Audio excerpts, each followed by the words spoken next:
公元955年，周世宗郭荣以殿前司新君为主力，进发禁军，征伐南唐。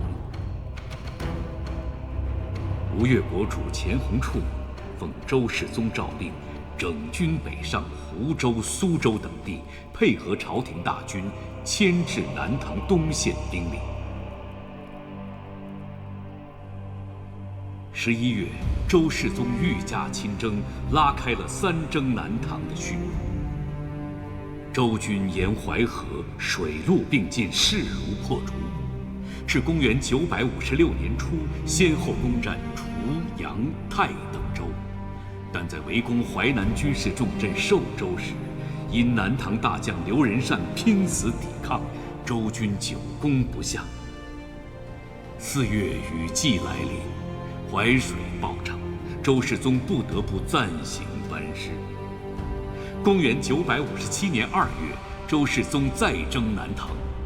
周军于紫金山之战中截击并大败南唐援军，大将赵匡胤表现英勇，率军击溃南唐齐王李景达部，寿州遂成孤城。3月，刘仁善病危不省人事，其部下遂开城投降。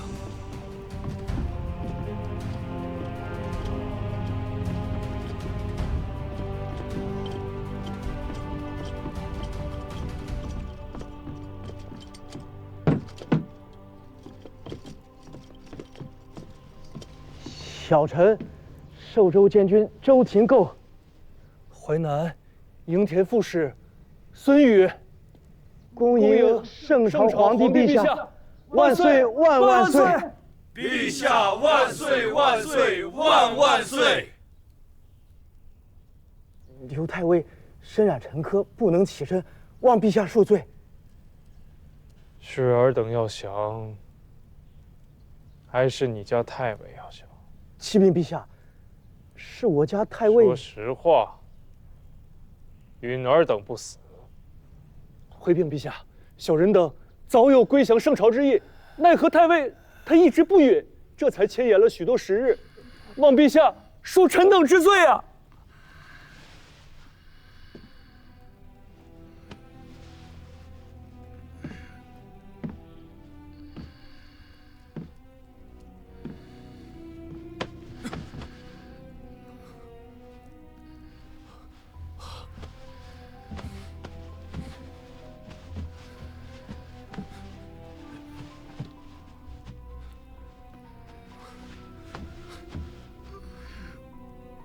刘仁善，听着了吗？你的名节，朕不会夺。好生歇养。这天下，且未曾太平呐。李相公，陛下，拟诏：授南唐守将刘仁善天平军节度使，拜中书令。臣奉诏。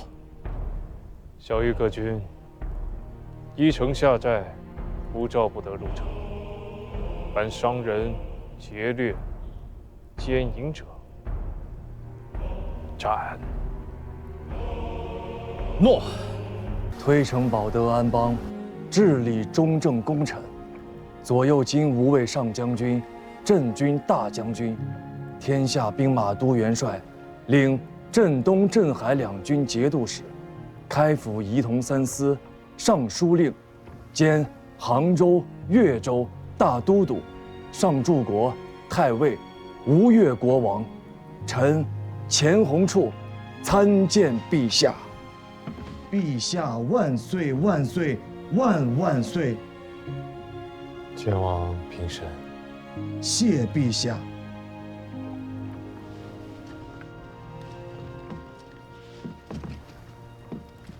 赐前王座。诺。谢陛下。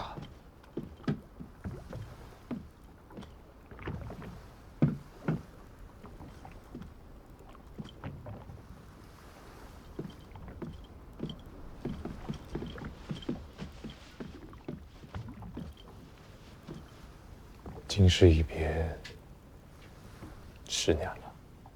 陛下请柬了。10年前，九郎犹如义气少年，如今坐断东南，颇有些孙仲谋的模样。沐猴而冠罢了。臣是个懒散人，许多事其实做不来，奈何心切啊！南唐使臣想觐见请和，前王认为如何？兵者，凶器也。圣人不得已而用之。南唐33军州，吴越100万军民，皆陛下赤子。九郎如今也学会说官话了。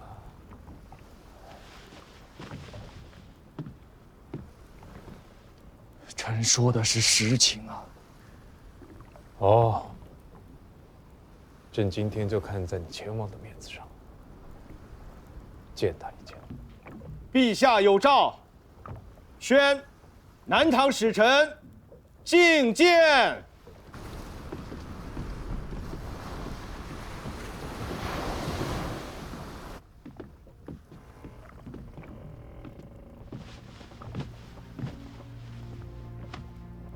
下国罪臣叩见上国天子。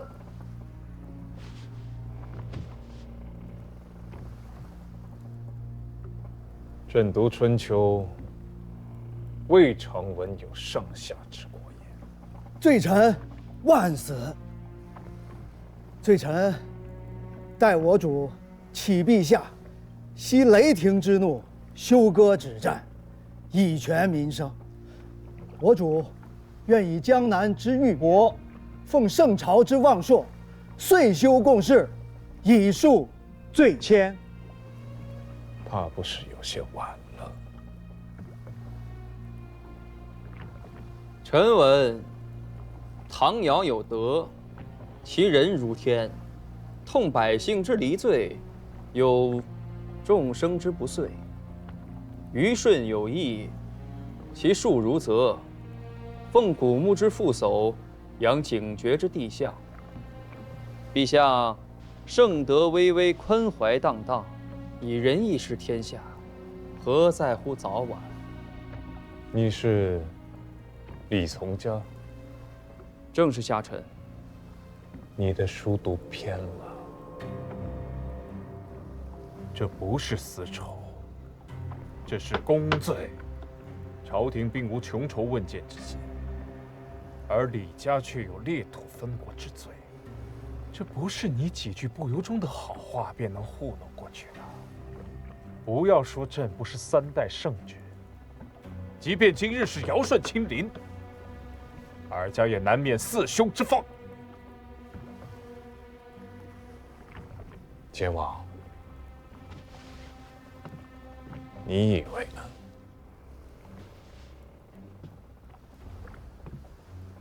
去尊号，通商路，修共事。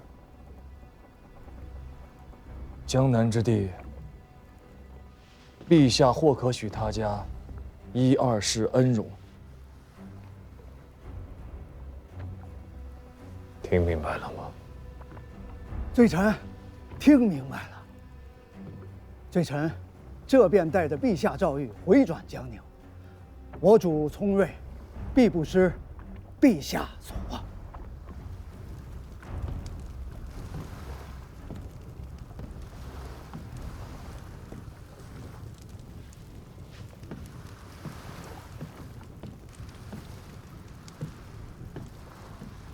元朗兄，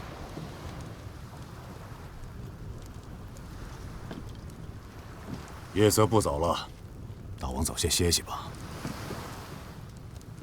元朗兄，有话但说无妨，小弟在此，洗耳恭听。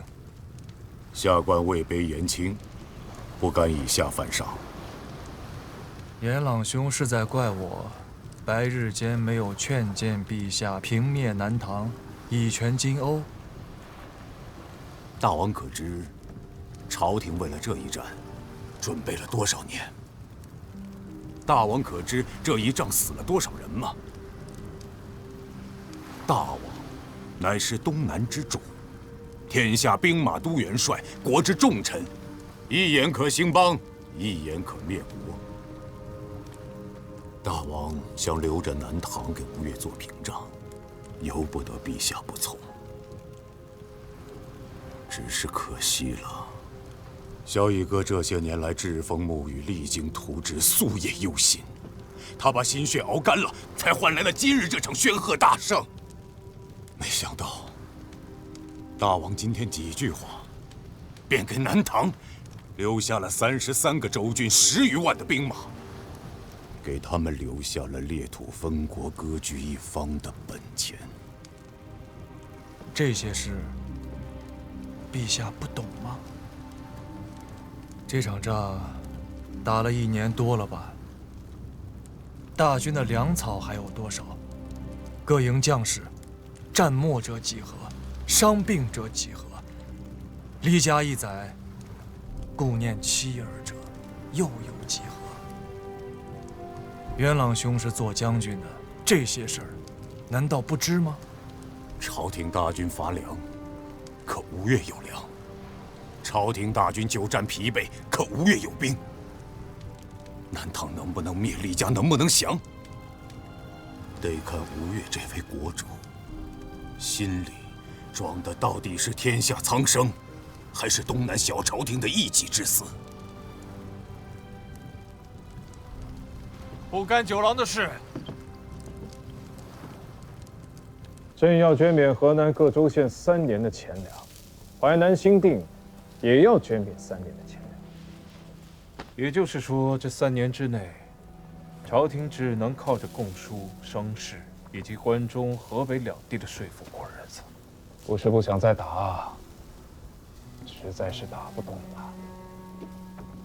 仗要是再打上1年，灭国破都，或许不难。可是中原复兴之地，又要生出几10万的流民来，总要给老百姓留条活路啊。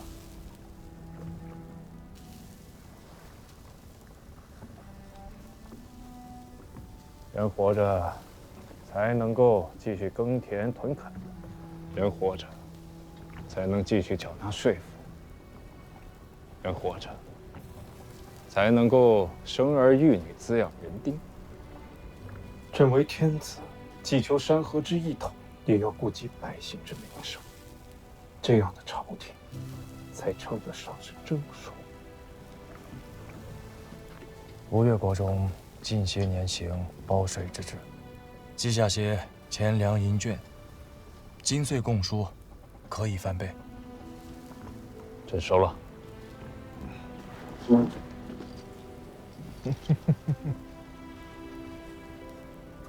其实百姓或许艰难，豪门大族却是饿不死的。朕知道你要说什么。包税之制在东南尚可，可是在中原，却是行不通的。中原州郡打了几10年，主权中立天下，无朝论体。你也来，他也来，其他人也来。任你是怎样的豪族世家，这些年过去，家底子也都掏空了，能留存血脉，已经是老天爷开眼了。快100年了，中原没有世家了。完事之后，朕要丈量全国田土，要接着削藩，接着裁兵，要将3成的军屯田土发作袋子，授予百姓，让他们有余力去垦荒，去伺候土地，去蓄养牲畜，去种桑树，去种果树，去种菜蔬。3年之内，得让老百姓得一个看得见、摸得着的、实实在在的太平年景。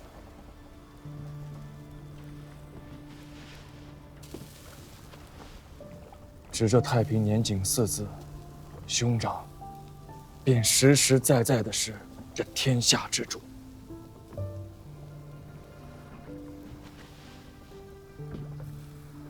我知九郎说的是真心话，只是如此，朕还当不得。朕闻吴越国先武肃曾给王妃寄书，陌上花开，缓缓归矣。确有此事。国中夫子们都说，家翁虽读书少，可这句话着实说得雅致，不似我这鱼肠子般粗鄙市侩。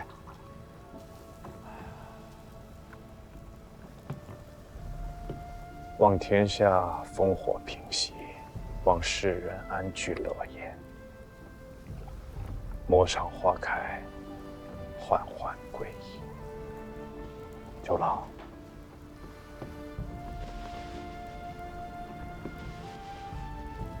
要做的事太多了，要安梨树，要养生息，要治太平。九郎珍重，在陌上花开之时，我与元朗在汴梁城外等你。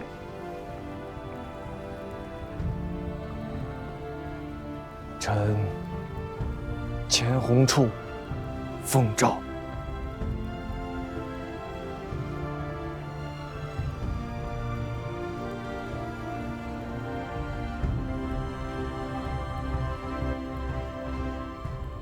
公元958年即后周显德5年，吴越国主钱弘处下诏开港兴市，大兴海洋贸易，以本土所产粮米、绢皮等物泛海交易。一时间船舶如织，商贾云集，沿海之民皆受其利，国用因而大增，府库充盈。